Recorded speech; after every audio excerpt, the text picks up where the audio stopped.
a 2012 Common Assessment.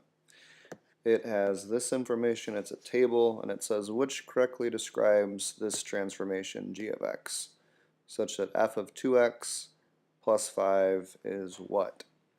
You're given this information, and that's what it says f of x is. Now there are only two pieces to look at. There's this piece, f of 2 of x, and then the 5. So let's think through each of these steps individually. Make sure that you have out this problem so that you can follow along appropriately. Alright, let's resume. This stuff right here, if I'm looking at ignoring the 2x part, and I'm just saying f of something plus 5, what is that really telling me to do? Well, what it's really telling me to do, nope, not that. It's saying that I'm going to take these f values up here, so see these f of x values? I'm going to take those, and then I'm going to add something to it. I'm going to add 5 to it.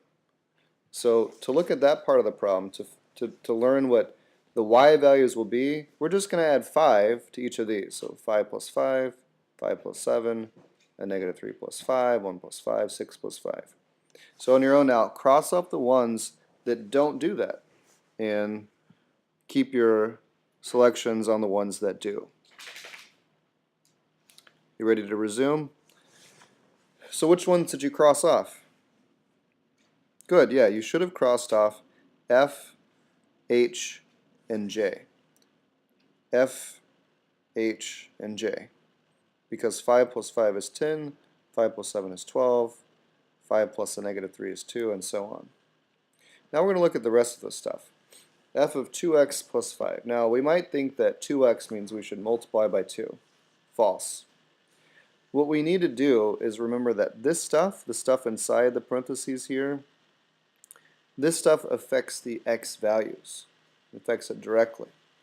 Meaning that to find the new x values, I'm just going to set that stuff equal to, not 0, like roots, but the same idea. I'm going to set it equal to each of these x values. So over here, I'm going to say that 2x equals a negative 4.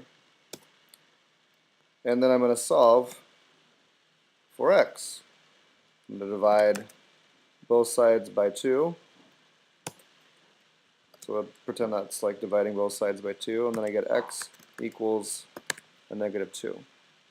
So find in your solution set which of these has x at a negative 2. That's right. We can select K, be done, and move on.